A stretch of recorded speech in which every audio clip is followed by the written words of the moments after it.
Hey, my sleepy samurais. So, I read some of this book, but unfortunately it was one of the videos that got really staticky. That has not yet been uploaded to Patreon, but it will be. But I thought I would just reread the chapters that I read in that video so nobody's lost. So if you want to go watch that video on my Patreon, it will be publicly uploaded since it's not the quality of content I like to put out. I just uploaded those on the off chance that somebody liked them. But like I said, I did do it publicly on my Patreon, so even if you're not subscribed, you can still watch it. But I had Shaun the Sheep requested half a dozen times in my comment section on several videos. I'm not 100% why or what type of Shaun the Sheep this person was requesting, or these people were requesting. So this is my interpretation of your guys' request.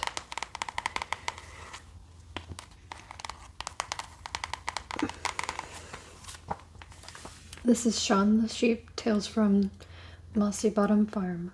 Flock to the seaside. And when I did read this the first time, there are some words that are spelled differently than they are in the US, because this is a UK-based author.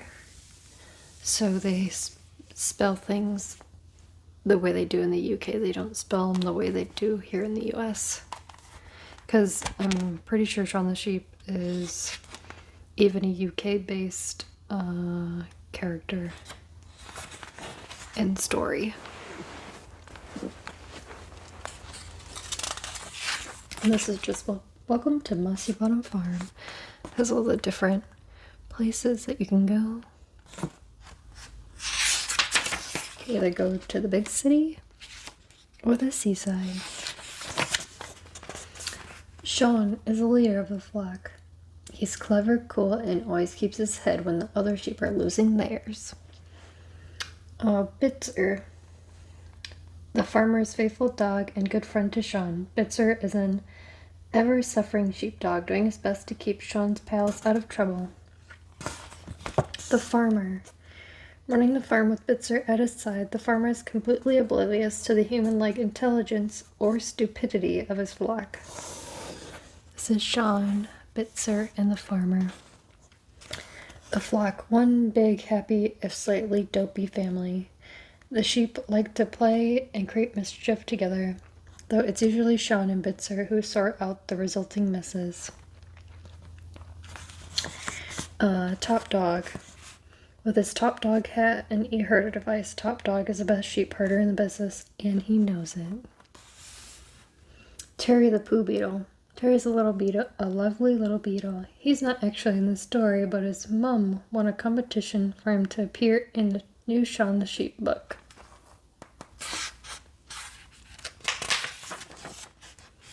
And here's the table of contents.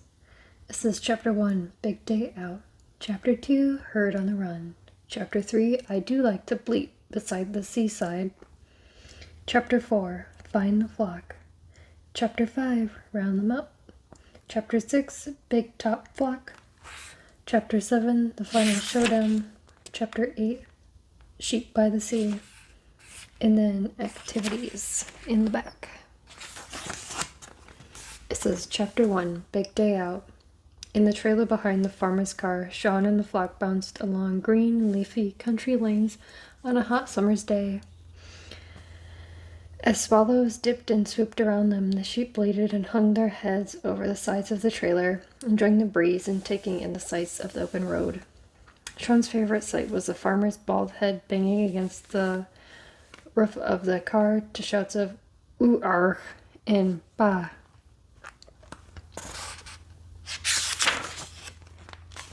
Every time the car hit a bump in the road, beside the farmer was Bitzer, his head sticking out the window and one paw on his hat to keep it from blowing away. His tongue fluttered in the wind like a pink flag. Shaun held on tight as the wheels hit an especially big bump. The flock bleated to one another. With every mile, their curiosity grew. Where was the farmer taking them on such a beautiful day? Timmy was dreaming of the seaside. Shirley hoped they were going out to lunch at a restaurant with a dessert cart so large that it took 3 waiters to push it. The twins wanted to go to a rock festival to see their favorite band, the Revolving Cucumbers. Nuts was sure they were going to the theater.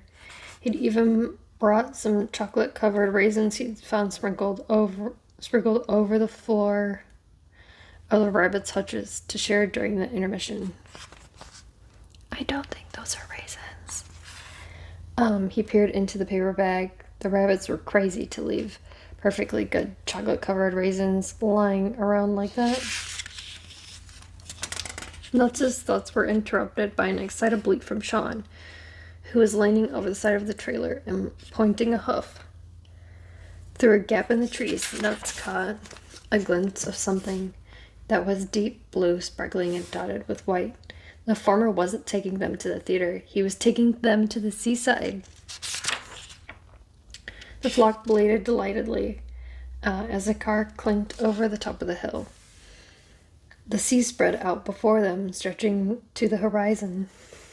Even better in the distance were the striped tents, Ferris wheels, and roller coasters of an amusement park. The breeze smelled of cotton candy and sunblock. Squeezing his eyes closed in concentration, Timmy reached into Shirley's fleece and pulled out a bucket and shovel. Reaching again, he found a pair of floaties and a surfboard. Happy sheep beamed at one another. Shaun started 3 bleats for the farmer. Bleat, bleat, ooh. The second bleat turned into a wail as the car turned sharply. The flock was thrown from one side of the trailer to the other and almost tipped out. Then, on 2 wheels instead of 4, the car screeched through an open gate and skidded to a halt in a field. Bleat, finished Shaun in quiet disgust. The meadow was filled with familiar sights. Farmers in muddy green coats and tall rubber boots stood sipping tea and eating sandwiches outside a small tent. Through the open flap of another tent, Shaun could see men poking an enormous squash and making notes. There were stalls selling Barry Styles's sheep dip and Hoof Like You ointment. Hoof You Like ointment and Dr. Ulcer's Piggin Lovely Pig Rub. A sign that read the Great Pidlington on Sea Annual Farm Extravaganza hung from the front of a trestle table, behind which sat 3 judges with matching hats. In the center of it all was a large green space dotted with hurdles and pens. The flock peered over the side of the trailer and groaned. They weren't going to the seaside after all. The farmer had brought them to a farm show, and that could only mean one thing: a sheep-dog trial. There wasn't even an ice cream truck. Meanwhile, the farmer had spotted the tea tent. Oh yum num num. Ooh yum num num. Yes, that's what we're going with. He cried, rubbing his hands together. Glancing toward Bitzer, he jerked his thumb over his shoulder toward the flock and barked an order before striding away, licking his lips. Bitzer jumped out of the car, clipboard in paw. He paused to stare dreamily at the largest of the gold cups on the judge's table. He had heard about this trial. It was legendary among sheepdogs. Only the best, the very best, could hope to win the Great Pidlington on-sea annual farm extravaganza gold cup for best sheepdog. A look of determination crossed his face.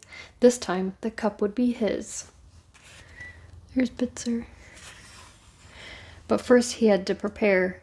He unhooked the back of the trailer and blew his whistle, ordering the sheep out into the field. He tapped the clipboard with his pencil as they shoved and jostled around him. In a moment, he would direct them to a holding pen to wait their turn, but now he needed to take them through a few tactics and practice moves. Bleating and snickering.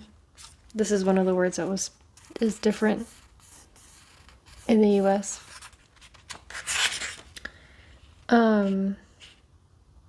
Because here it's 2 G's, and the U.S. is CK. Bleating and snickering. Shaun held up a hoof. Would these be like the tactics Bitzer used at the last trial when he had tried to impress the judges by wearing roller skates and had herded the sheep straight into a porta potty?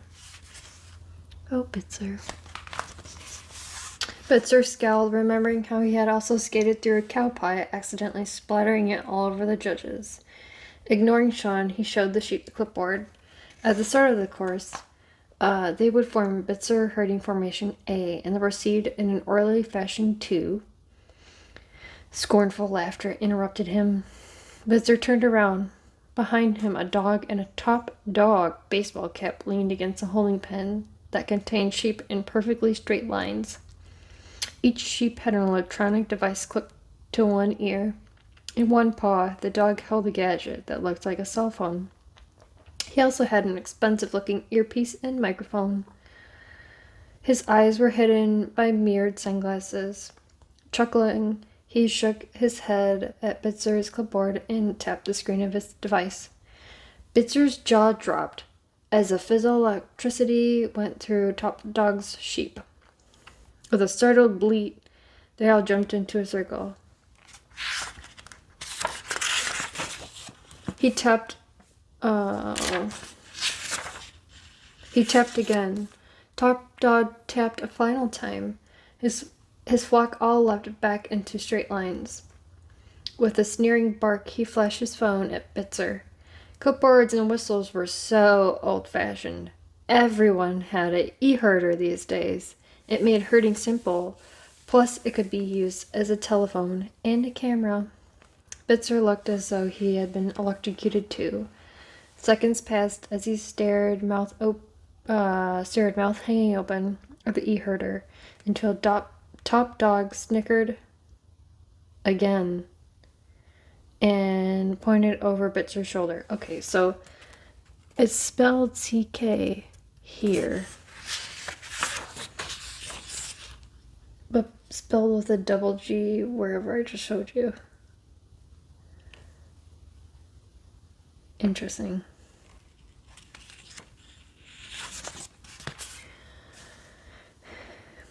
Bitzer tore his gaze from the gadget and glanced back at the flock.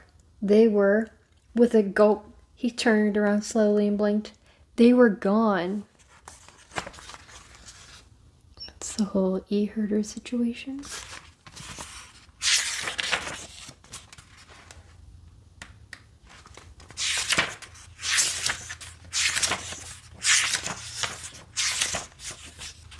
Chapter